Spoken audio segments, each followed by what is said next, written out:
사랑하는 주 예수 그리스도의 회중이여,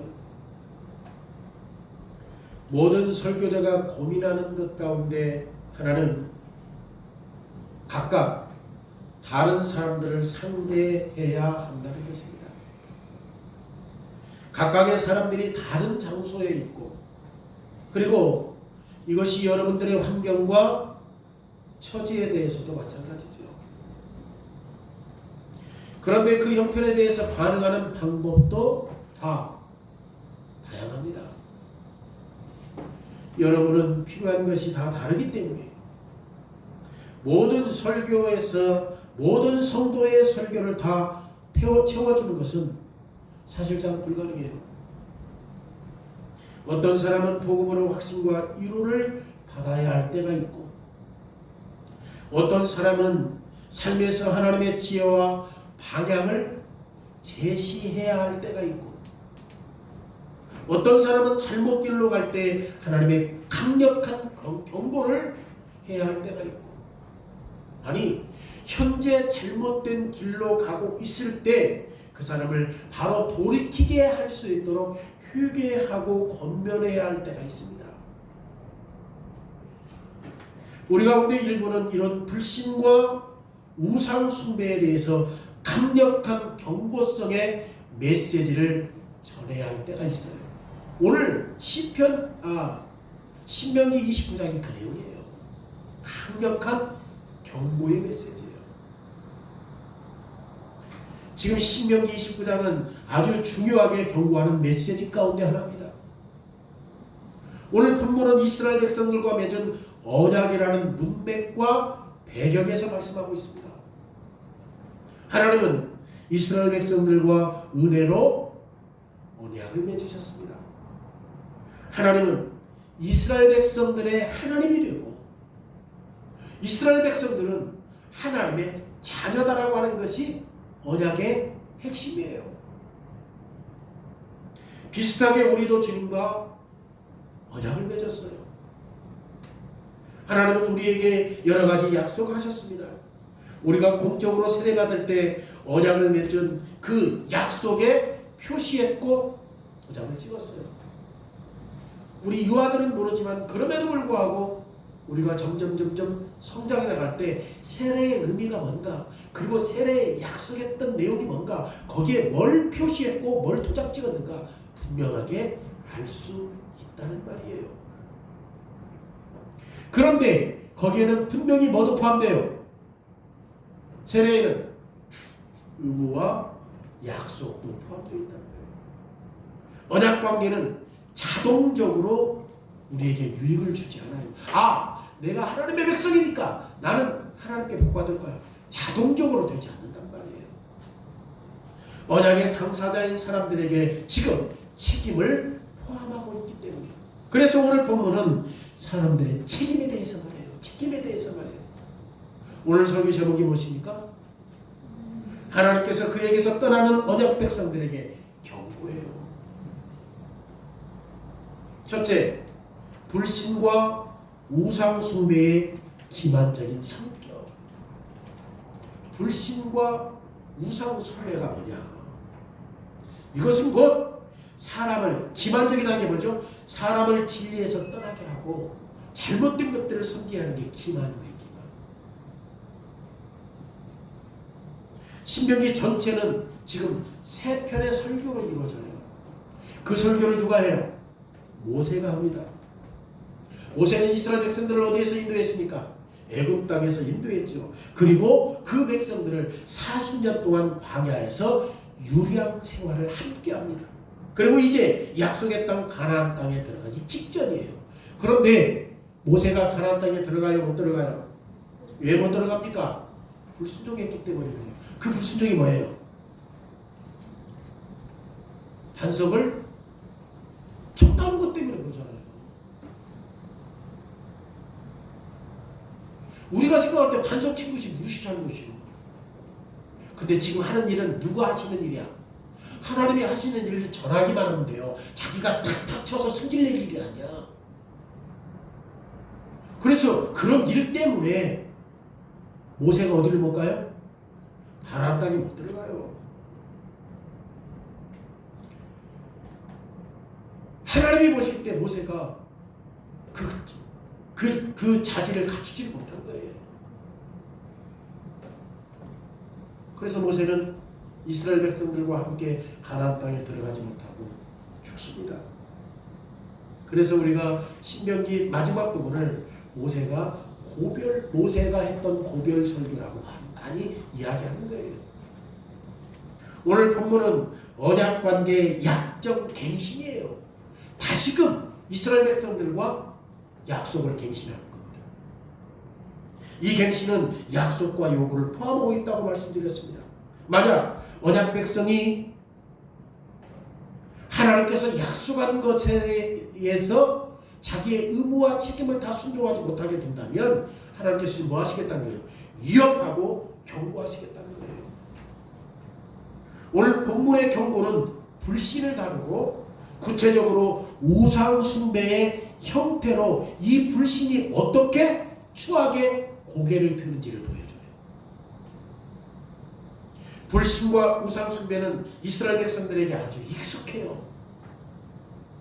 이스라엘 백성들은 하나님께 쉽게 멀어졌어요. 그리고 하나님께서 그들을 진노하고 책망하고 그러면 두려워서 또다시 회개하고 하나님께 오고 얼마 안 있다가 또다시 하나님께 멀어지고. 그러니까 이 불신과 우상 숭배는 이스라엘 백성들이 문제였던 거죠. 하나님을 신뢰하지 않고 수없이 거부했고 이스라엘 백성들이 광야 40년을 보냈던 이유가 민수기 13장에 기록되어 있어요. 가나안 땅에 들어갔던 정탐꾼들이 돌아와서 뭐라고 얘기해요? 두려울 정도로 보고하잖아요. 가나안 사람들은 수도 많고 키도 커서 우리가 그들과 전쟁하면 이길 수 없다. 즉 이 말은 뭐예요? 우리를 인도하셨던 하나님보다 누가 더 크다? 가나안 백성들이 더 크다. 여러분 보십시오. 누가 더 강해? 하나님보다 누가 더 강해? 보고하는 사람들이 가나안 사람들이 더 강하다고 말하는 거예요. 하나님이라도 우리를 가나안에서 구원할 수 없다. 지금 그 보고자들에게 지금 백성들이 설득당하고 있는 거죠. 그래서 애굽에서 나온 1세대가 다 어디에서 죽어? 광야에서 죽어요. 누구와 누구만 빼놓고 여호수아와 갈렙만 빼놓고 애굽에서 나왔던 1세대가 이런 불순종 때문에 다 죽어요. 그 다음에 이런 불신 다음에 뭐가 있어? 이스라엘 백성들에게 우상 숭배가 있는 거예요. 애굽을 다시 기억하면서 이스라엘 백성들은 여호와 옆에 누구를 섬겼어? 우상을 섬겨요. 광야에 있는 동안 때때로 열방의 우상들을 숭배했고 그래서 민수기 25장에 보면 이스라엘 백성들이 모압 신들을 어떻게 숭배했는지를 알 수 있거든요. 그래서 하나님께서 그들이 우상을 섬겼다는 것 때문에 25,000명을 그 자리에서 죽여요. 이스라엘 백성들. 역사적으로 말해서 하나님의 백성들 가운데 이런 불신과 우상 숭배가 계속 반복돼요. 과거에 일어났던 일이지만 앞으로 미래에 일어날 일이에요. 뭐가? 하나님을 불신하고 우상을 섬기는 일들이. 하나님의 백성이라는 회원권이 우리를 안전하게 하지 않아요. 나 교회 다녀. 나 예수 믿어. 이것이 우리를 안전하게 해요? 안 해요. 지금 이스라엘 백성들이 어떤 회원권이요? 언약 백성, 하나님의 자녀라고 하는 회원권을 가지고 있는데 그들이 그냥 안전했어요? 그 회원권 자체로? 아니야. 불가능해요. 이스라엘 백성들이 하나님과 언약을 맺었고 하나님은 이스라엘의 하나님이고 이스라엘은 하나님의 자녀다라고 하는 회원권이 그들의 삶을 보장하지 않는다. 오늘날도 마찬가지입니다. 오늘 18절 말씀 보십시오. 뭐라고 말해요? 하나님을 떠나는 일에 대해서 경고하거든요. 하나님을 떠나는 일은 배도하는 행위야. 우리는 불신 속에서도 배도할 수 있습니다. 이 말의 뜻이 무엇입니까? 하나님이 분명히 우리의 하나님이라고 약속했단 말이야. 하나님이 분명 우리의 하나님이다. 그리고 나는 누구의 자녀야? 하나님의 자녀다. 지금 이렇게 하나님이 말씀하신 것을 우리가 들었다 그 말이에요. 그런데 우리는 하나님이 우리의 하나님 아니요. 이게 배도야. 언약 관계 속에서 하나님이 우리의 하나님이고, 그렇죠? 우리는 하나님의 자녀다라고 하는 이 관계가 이미 언약 안에 있는데 하나님이 그렇게 말씀을 했는데 배도해. 하나님이 우리의 하나님 아니에요. 나도 하나님 백성 아니에요. 그러니까 당연히 삶에서도 하나님이 우리의 하나님이 아니라는 사실이 나타나는 거죠. 이게 배도예요. 배도. 우리가 사는 방법은 하나님을 신뢰하지 않고 하나님을 공경하지 않고 하나님을 따르지 않는다는 사실들을 보여주는 거야. 이게 배도예요. 배도. 이렇게 위선이 있을 때 말과 행위가 일관성이 없는 것처럼 보일 때 이걸 뭐라고 말한다? 배도예요. 배도. 이게 불신이요. 이스라엘 백성들이 하나님께 이렇게 불신했어요. 배도하는 일이 몇 가지 사회적인 차원에서도 일어날 수 있습니다. 배도하는 일이 한 개인에게 일어날 수 있어요. 한 개인에게. 하나님은 나의 하나님이라고 하고 나는 하나님의 자녀라고 했는데 나는 아니요. 이게 개인으로도 일어날 수 있지만 가족과 또 다른 공동체를 포함해서 아주 범위가 높게도 일어날 수 있어요. 이 배도가. 심지어 이스라엘의 또 다른 가정도 거기에 포함할 수 있어요. 어떤 차원에서 일어나건 상관없이 여기에 대해서 지금 하나님께서 아주 준엄하게 경고하고 있다는 것을 알아야 돼요. 설령 한 사람이나 남자나 여자나 아니면 하나님의 백성이라 한다 할지라도 이 배도하는 악이 얼마나 기만적인지를 경계해야 합니다. 불신과 우상 숭배는 아주 교묘하게 일어나요. 여러분 낚시할 때 미끼가 아주 매력적이지. 그런데 낚시에 걸리면 어떻게 돼요? 빠져나갈 수가 없어요. 걸리면 그래요. 오늘 18절과 19절 말씀 보십시오. 지금 마음에 대해서 어떻게 말하는가? 마음, 사람의 마음에 대해서 어떻게 말하는가? 지금 이 두 구절에서 마음이라는 단어가 3번 나와요. 18절과 19절에. 마음은 뭐예요? 내면에서 우리의 삶을 다스리라고 지시하는 일부야. 내면에서 우리의 삶을 다스리는 거야. 우리의 마음은 우리의 존재의 핵심입니다. 우리의 마음은 감정을 포함하고 있지만 그럼에도 불구하고 우리의 소원과 우리의 생각도 포함되어 있어요. 마음속에. 불신과 우상 숭배 문제는 바로 어디에서부터 시작돼? 마음에서부터. 오늘 짧은 구절이지만 18절과 19절에 마음이라는 단어가 3번 나온다니까요. 지금 우리의 마음 속에서 뭐가? 기만이 시작됩니다. 18절에 보세요. 하나님의 백성들이 다른 신들에게 돌아가서 섬기는 마음에 대해서 지금 말하고 있잖아요.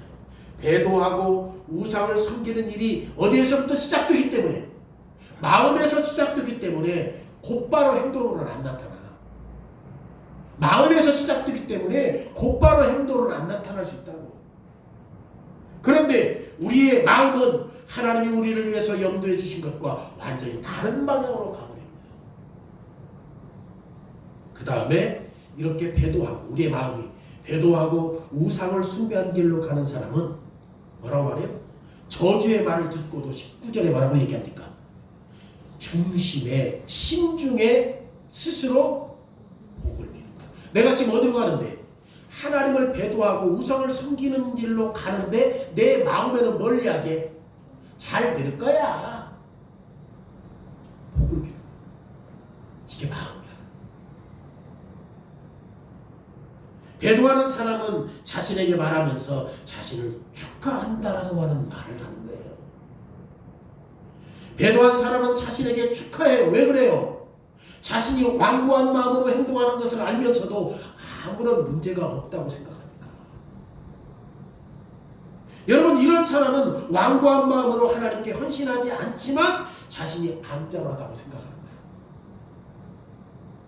오늘날 말로 표현한다면 뭐예요? 그리스도인이 아닌 사람처럼 살아도 괜찮아. 교회를 다니는데 그리스도인처럼 살지 않아. 그래도 괜찮아. 그렇게 말한다고 말이에요. 신중해. 마음으로. 하나님께 멀어질 수 있고 우상을 따를 수도 있지만 그래도 모든 것이 잘 될 거야. 신중해. 여러분, 이거 거짓말입니다. 하나님은 이스라엘 백성들이 하나님의 뜻 안에서 살면 복을 받을 것이라고 약속했잖아요. 반대로 하나님을 거부하고 하나님을 떠나면 저주할 것이라고 약속하셨잖아요. 순종의 복이 불순종으로 저주받을 것이다. 순종하면 복인데 불순종하면 저주잖아요. 하나님은 진짜 신실하신 분이고 진실하신 분이신데 죄된 사람의 마음은 항상 거짓돼요. 그래서 죄인들은 다른 사람들에게 거짓말을 말해요. 그리고 자기 자신에게도 거짓말을 하는 거예요. 죄된 사람의 마음은 죄를 지어도 벌받지 않을 거야 라고 스스로 심중에 말해요. 괜찮을 거야. 여러분, 이것은 환상이지. 하나님의 말씀에 현실이 어떻게 될 것인지 확실하게 기록되어 있어요. 하나님을 떠나서 우상을 따르는 일은 결코 안전할 수 없습니다. 이것이 이스라엘 백성들이 배울 수 없었던 교훈이야. 사실 하나님이 신명기에서 경고했다 할지라도 백성들은 그들의 죄와 불신과 우상 숭배로 부단히 떠났거든. 신명기 29장에서 하나님의 백성들이 이 말씀을 듣지 않는다면 약속의 땅에서 추방될 것이라고 말씀하거든요. 너희가 내 말에 불순종하면 너희가 약속의 땅 가나안 땅에 들어가도 추방당할 것이다. 결국 이스라엘 백성들은 하나님의 말씀에 불순종하여 약속의 땅에서 추방당해야 해요. 언제? 바벨론과 아수리에 의해서 포로로 끌려가잖아요. 왜? 백성들이 하나님께 약속했던 그 약정에 신실하지 못했기 때문에. 그러기에 백성들은 자기를 대신해서 이 언약의 약정을 이행해야 할 누군가를 요구할 수밖에 없는 거예요. 그게 누굽니까? 백성들은 자신의 모든 불순종으로 인해 속죄해야 할 희생제사를 드리고 하나님이 요구하시는 완전한 순종을 드릴 중보자가 절대로 필요했던 것입니다. 예수님께서 오셔서 백성들이 필요했던 그리스도가 되시고 주가 되시고 우리가 필요했던 그 모든 것들을 필요로 십자가에서 피 흘려 죽으시며 우리를 다시 구원해 주셨잖아요. 그리스도는 참으로 매력적인 분이에요. 왜요? 단 한 번도 하나님의 약속에 불순종한 것이 없어요. 참 매력적이에요, 그리스도. 심지어 수많은 시험을 당했다 할지라도 시험을 받아요, 안 받아요? 시험을 받지 않아요. 오직 그리스도는 하나님께 신실했고 100% 하나님께 헌신해요. 비록 예수님이 유혹을 받았다 할지라도 결코 이런 불신과 우상 숭배의 기만적인 성격에 굴복하지 않아요. 그리스도는 불신과 우상 숭배에 저항하여 일관되게 하나님의 뜻에 순종했어요.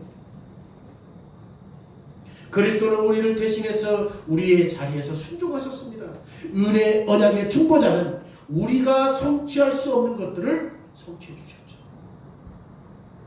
그리스도는 하나님이 요구하신 것을 완벽하게 충족시켜 주셨습니다. 만약 우리가 그리스도를 신뢰한다면 두 가지 복을 받을 수 있다는 거죠. 첫 번째가 뭡니까? 하나님이 우리를 바라보신다는 거예요. 두 번째가 뭡니까? 하나님께서 우리에게 죄를 용서해 주시겠다는 거예요.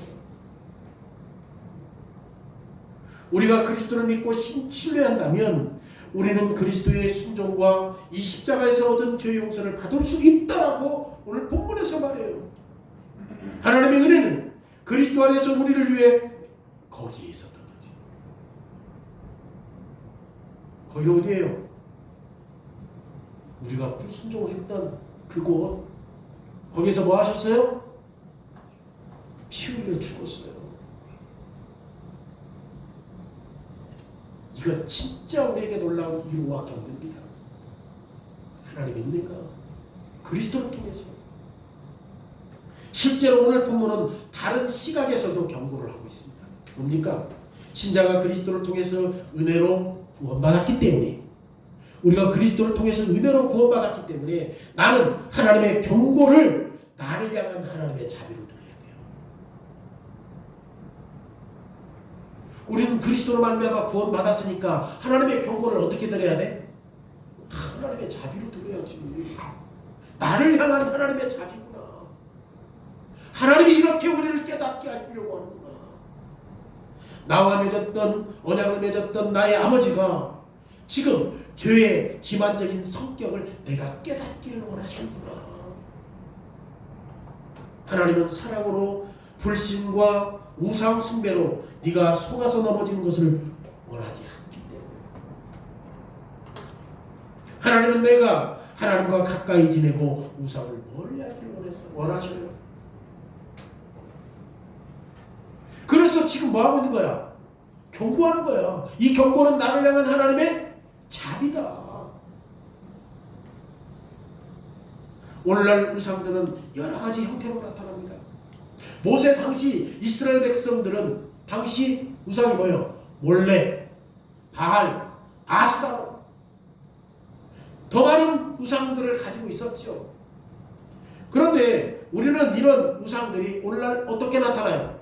이슬람, 힌두교, 불교, 거짓 종교로만 나타나는 게 아니에요. 자칫 잘못하면 그런 것이 우상이라고 우리가 속을 수도 있어요.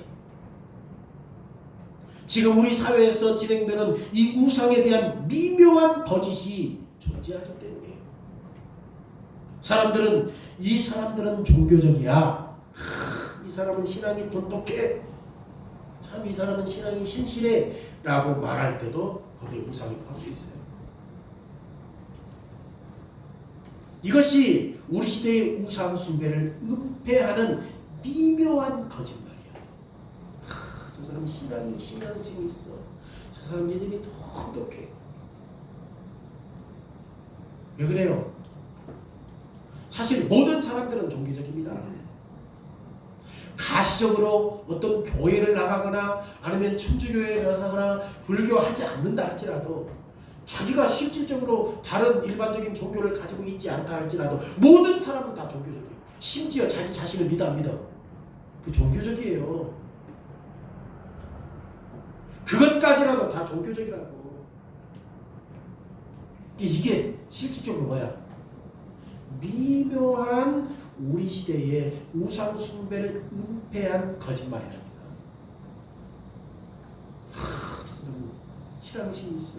참 저 사람은 열심히 해.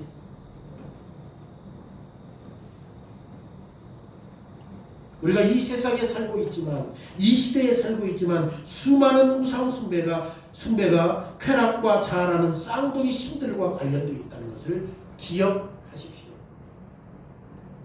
쾌락과 내 자아가 우상 숭배가 될 수 있다는 거죠. 우리가 쾌락에 대해서 말할 때 특히 무엇인가 계속해서 추구한다든지 아니면 자기를 섬기는 우상이 있기 때문에 자기가 신이라고 말하고 자신의 정체성과 운명에 자기가 결정한다고 하는 사람들이 수두룩하잖아요. 내 인생은 누가 결정해? 내가 결정해. 내 운명 내가 판단해야 돼. 다 우상이 우상. 여러분, 우리가 하이델베르크에서 배웠지만 사람이 타락한 이후에 우리가 스스로 선한 것이 있다 없다? 없어요. 그러니까 자신을 궁극적으로 자기를 스스로 존재 자체를 높이는 거잖아요. 여러분, 이런 세대의 거짓에 놀라지 마시라고. 여러분, 너무 많아. 우상과 불신. 우리가 알고 있는 것처럼 기독교인이나 유대인만이 아니라 모든 사람은 다 뭐다? 종교적이야. 그러면 이제 질문해야지. 그러면 모든 사람이 다 종교적이라고 할 때 뭐가 진짜 참 종교인가? 모든 사람이 불가피하게 다 종교적이라고 한다면 사람은 항상 뭔가를 숭배하도록 충동을 받잖아요. 심지어 내 인생에 어떤 일들이 있을 때 내가 판단하고 결정해야 해요. 한단 말이야. 그러기에 누구를 숭배하고 무엇을 숭배할 것인가? 이거 진짜 질문해야지.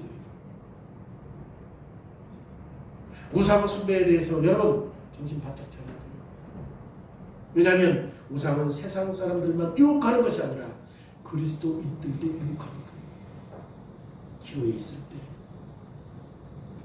이게 하나님을 기쁘게 하신 것이냐 교회적 삶이냐 이것이 내 유익이냐 한번 생각해요. 우상이라니까 불신이라니까. 우리 시대에 무슨 불교 이런 것만이 우상이 아니라 자신의 자아와 쾌락도 뭐가 됐다? 불신과 우상이 되는 것이다.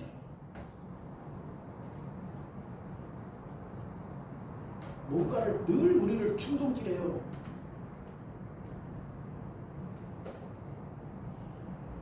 우리가 하나님의 은혜를 통해서 그리스도로 말미암아 구원을 받았기 때문에 하나님의 사랑을 진짜 귀하게 생각한다면 하나님 말씀에 귀 기울이고 하나님의 경고에 주목해야 하는 거죠.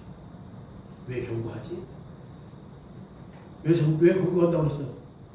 우리가 예수 그리스도를 통해서 구원받았기 때문에 하나님의 자비 때문에 우리를 긍휼히 여기고 불쌍히 여기니까 경고하는 거지. 그것이 없다고 한다면 경고할 필요가 없지.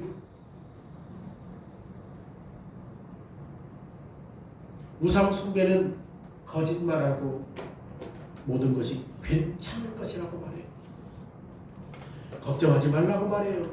사실 우상을 따르면 잠시 즐겁고 그리고 기분이 좋아져요. 왜? 우리를 즐겁게 하니까. 그런데 그 끝은 파괴적이에요.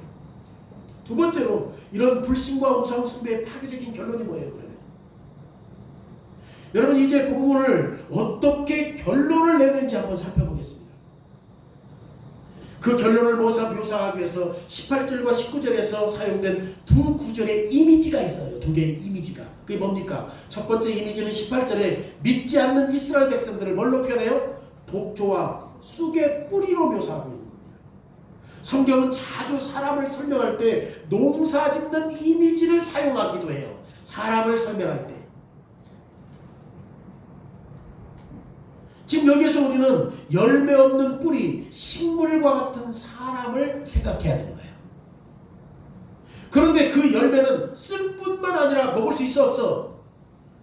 먹는다 할지라도 거기에 독이 있고 자칫 잘못하면 죽을 수도 있어요. 독초와 쑥은 아주 써. 그래서 먹을 수도 없고 먹는다 할지라도 지금 뭐가 없어? 영양분이 없어. 실제로 오히려 그 생명을 위협하고 그 생명을 빼앗아갈 수도 있다고 말이에요. 그래서 하나님이 말씀하시는 게 지금 뭐예요? 이 그림을 통해서 불신과 우상 숭배로 하나님을 떠나는 사람이 뭐가 같다? 독초와 쑥과 같다고 말하는 거예요. 하나님을 떠난 사람은 생명을 배양하지 못해요. 생명을 이렇게 막 더 풍성하게 하지 못해. 하나님을 떠난 사람은. 실제로 하나님을 떠난 사람은 생명이 위태롭죠. 파멸이 이런 불신과 우상 숭배의 뿌리를 내는 사람들과 하나로 묶어버린 거죠. 불신과 우상 숭배의 뿌리를 내는 사람들에게만 파괴적인 것이 아니에요. 다른 사람까지 파괴적이에요. 불신과 이 우상 숭배는 지독하게 파괴적인 결과를 가지고 와요. 파괴자가 될 수 있어요. 우리가 지금 파괴자가 된다는 말이 19절에 지금 후반에 몇몇 단어로 표현하고 있는 겁니다. 보세요. 네가 내 마음이 완악하여 젖은 것과 마른 것이 어떻게 멸망한다 할지라도 이 그림도 다시 농사 짓는 것을 가져오잖아요. 젖은 것과 마른 것. 그러니까 첫 번째 농사 짓는 것들은 뭐예요 지금? 뭐예요? 관계시설이 잘 되어가지고 항상 푸른 초장에 물이 마르지 않는 것처럼 지금 이 관계시설이 잘 돼가지고 이 농사를 잘 지을 수 있는 그 들판이야. 두 번째는 뭐예요? 건조하고 물기가 없기 때문에 생명과 영양분을 공급받을 수 없는 사막과 같은 들판을 생각하면 돼요. 젖은 것과 마른 것. 그런데 이 첫 번째 지금 그 비유는 영양분과 생명력이 있기 때문에 아름다운 작물이 자라날 수 있지만 두 번째는 뭐예요 지금? 죽음 외에 아무것도 없어요. 왜요? 말라 비틀어진다니까. 말라 비틀어지는 거예요. 농사 짓는데 물을 내야 할 때 물을 내지 못하면 어떻게 돼? 농사 망가지잖아요. 아무것도 자랄 수 없기 때문에. 자, 이 그림은 지금 뭘 보여준 거야? 이스라엘 백성들 가운데 영적인 두 가지 상태를 지금 하나님의 백성들을 묘사하고 있는 거예요. 첫 번째는 뭡니까? 촉촉하기 때문에 물기가 젖어 있어 잘 개관된 들판에서 하나님과 동행하고 신실한 신자들을 설명하기 위해서 의도된 것이라고 한다면, 두 번째는 뭡니까? 마른 광야는 하나님의 약속을 신뢰하지 않고 죄를 회개하지 않는 불신실한 언약 백성들을 말하는 거예요. 여러분, 이 사람은 영적으로 죽은 거 아닙니까? 메말라 버렸어요. 아무런 열매를 맺을 수 없습니다. 이것이 지금 뭐다? 촉촉하고 마른 것에 대한 그림이에요. 그런데 놀라운 것이 있어요. 촉촉한 것과 마른 것. 하나님을 떠난 우상을 따르는 죄가 촉촉한 것과 마른 것 몽땅 다 쓸어버린다는 거예요. 하나님을 떠난 우상을 따르는 이 죄가 촉촉해서 지금 생명을 얻고 열매를 얻어야 되는데 그것까지 쓸어가 버린다는 거예요. 마른 것이. 우상을 섬기고 하나님을 불신하는 죄가 신앙생활을 잘하는 사람들까지 쓸어버린다는 말이에요. 지금 우상을 따르는 결론이 범위가 엄청나게 넓어요. 우상을 따르는 사람만 하나님께서 그런 게 아니야. 그 사람으로 말하면 다른 사람도 지금 독초를 먹고 있다니까. 우상을 숭배하는 행위는 우상을 섬기는 개인만이 아니라 그 사람을 넘어 영향력을 끼치고 있다. 그 결과가 뭐예요? 주님과 동행하는 사람도 쓸어버리거나 시들게 한다는 거예요. 다른 사람들까지 영향을 받기 때문에 하나님이 아주 강하게 경고할 겁니다. 이런 행동은 언약 백성 가운데 모든 사람들에게 영향을 줘요. 더 설명하기 위해서 제가 여호수아 6장과 7장에 대한 내용들을 가지고 한번 예를 들어보겠습니다. 여호수아 6장은 이스라엘 백성들이 여리고성을 무너뜨렸던 사건이야. 여리고성이 어떻게 무너졌어? 하나님의 말씀에 순종할 때 여리고성이 무너졌죠. 그렇죠? 그런데 제 7장으로 가면, 여호수아 7장으로 가면 1절에 이렇게 말해요. 이스라엘 자손이 온전히 바친 물건으로 말미암아 범죄하였다. 여러분, 히브리어 원문에 보면 그 여호수아 7장 1절 이렇게 말해요. 이스라엘 자손이 믿음이 깨져버렸다. 히브리어 원문에. 이스라엘 백성들이 범죄했다라고 하는 것이 히브리어가 엄청나게 강력해요. 이스라엘 자손이라고 하는 표현이 뭐예요? 지금 벌써 언약적인 표현이잖아. 언약적인 집단의 어법이잖아. 그런데 그 다음에 뭐예요? 7장에 보면, 여호수아 7장에 보면 한 개인이 나오죠. 누가 나와? 아간이 나와. 아간. 지금 아간은 바친 물건 가운데 일부를 훔쳤어요. 아간의 우상이 뭐야 지금? 물질이요. 물질을 숨겼어. 그래서 아간이 윷도 한 벌과 금과 은 200세겔을 훔쳤는데, 그런데 다시 1절 마지막 줄에 뭐라고 그래? 여호수아 7장 1절에 여호와께서 이스라엘 자손에게 진노하셨다. 왜 아간만 하냐? 왜 아간이 외투와 은금 200세겔을 훔쳤는데 그 사람만 벌하지 않고 왜 이스라엘 백성들에게 지금 저주하지? 진노하시지?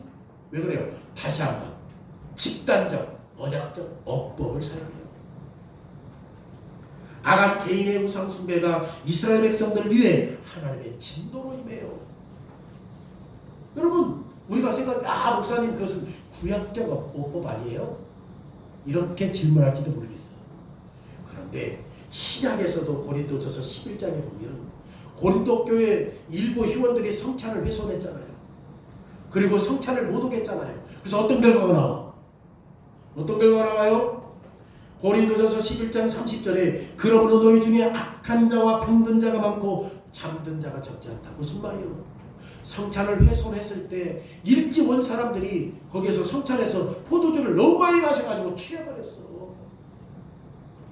취해버렸다고. 나머지 온 사람들이 성찬에 참여할 수 있어 없어? 성찬을 가볍게 여기고 이방 사람들이 하는 것처럼 성찬을 하나의 예식으로만 생각한 거였어요. 그래서 그 중에 어떤 사람도 생겼다고. 자는 사람, 성찬 잘못을 위해서 죽은 사람이 있다니까. 지금 이런 일들로 인하여 고린도 교회 전체가 뭘 받고 있어? 고통받고 있잖아요. 구약만 그런 게 아니라 신약에도 마찬가지고요. 히브리서 12장에서 하나님은 한 가지 이유로 언약 백성들의 공동체를 징계합니다. 그러면서 그들 가운데 있는 죄를 다루시는데 하나님이 자기 백성들을 교정하기 위해서, 자기 백성들을 가르치기 위해서 다른 방향으로 인도하신 거잖아요. 그래서 징계가 뭐야? 궁극적으로 하나님의 사랑. 히브리서 12장이에요. 그럼에도 불구하고 히브리서 12장에서 징계할 때 징계는 고통스러워요? 고통스럽지 않아요? 고통스러워. 그럼에도 불구하고 히브리서 12장에서 지금 우리에게 뭐냐? 신명기 29장을 똑같이 보여주고 있는 거예요. 똑같이 보여주고 경고하고 있는 거예요. 결론은 혹독하기 때문에 다른 사람에게도 어떤 결론을? 쓰기 쓴 결론을 줄 수 있다. 뭘로? 내가 했던 불신과 내가 했던 우상 숭배로 말미암아 다른 사람에게까지 뭘 줄 수 있어? 악영향을 끼칠 수 있다는 사실을 보여주고 있는 것입니다. 다른 사람도 생각해야 될 신앙생활. 내가 잘못하면, 내가 신앙생활을 잘못하면 다른 사람에게 영향을 줄 수 있다니까. 이런 파괴적인 결론은 죄의 기만성의 또 다른 특징이에요. 바울이 배도한 이스라엘 백성들을 19절에서 어떻게 말하는지 보세요. 오늘 본문에.